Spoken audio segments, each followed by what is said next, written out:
Assalamualaikum warahmatullahi wabarakatuh. Saya Abdul Muhid, mahasiswa arsitektur Institut Teknologi Aditama Surabaya. Di dalam universitas ini tentunya sebagai mahasiswa arsitektur kami mempelajari berbagai macam ilmu arsitektur, tidak hanya belajar di dalam kelas ataupun belajar secara daring atau secara online. Akan tetapi kami juga belajar dengan cara studi ekskursi, yaitu kita langsung ke lapangan, mempelajari banyak hal yang tentunya untuk memperdalam ilmu pengetahuan kami menguasai segala bidang ilmu arsitektur.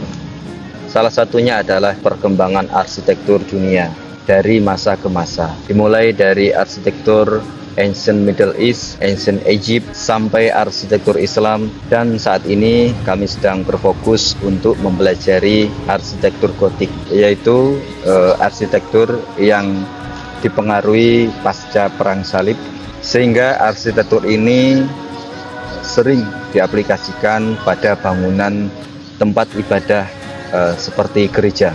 Mempunyai ciri khas tersendiri, kolom-kolom yang tinggi menjulang, kemudian pada bagian atas kolom tersebut itu saling menyatu antara kolom satu dan kolom lainnya. Bersatunya kolom-kolom tersebut merupakan penyangga atau sebagai konstruksi bangunan atap yang ada di atasnya. Ciri yang lain yaitu mempunyai jendela yang terbuat dari kaca patri yang berwarna-warni, terpengaruh oleh gaya arsitektur Islam pada masa sebelumnya. Bagian eksterior bangunan ini sangat mudah dikenali, yaitu mempunyai kolom-kolom yang menjulang tinggi melebihi atap itu sendiri.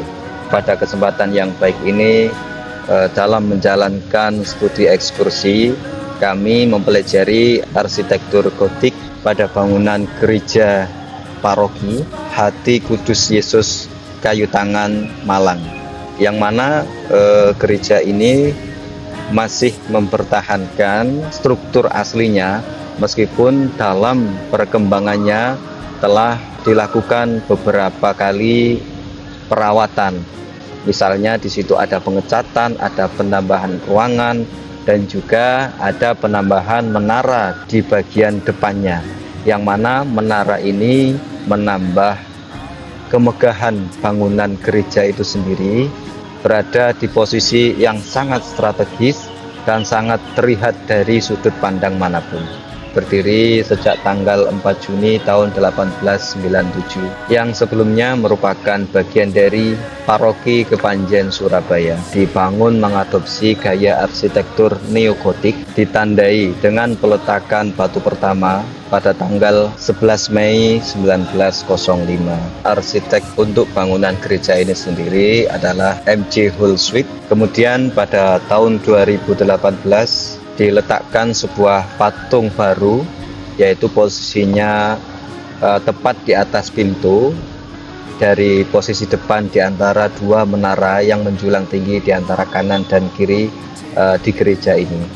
Kedua menara itu sendiri memiliki ketinggian 33 meter dari atas tanah, yang dirancang oleh Insinyur Albert Gunberg, yang pembangunannya dimulai pada tanggal 3 Oktober 1930.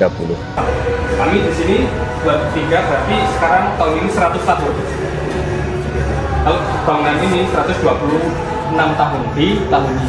Dengan bertambahnya jemaat di dalam gereja ini sehingga mengharuskan menambah di sebelah kanan gereja itu sendiri. Akan tetapi dalam pembangunannya tetap mempertahankan arsitektur dengan gaya neogotik.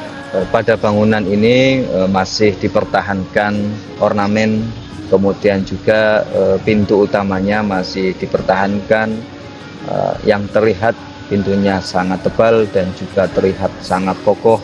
Kemudian juga dari ukiran-ukirannya ini masih tetap dipertahankan. Sebagai gereja umat Katolik, tentunya dalam fungsinya ini juga dipengaruhi oleh peradaban ataupun budaya di dalamnya.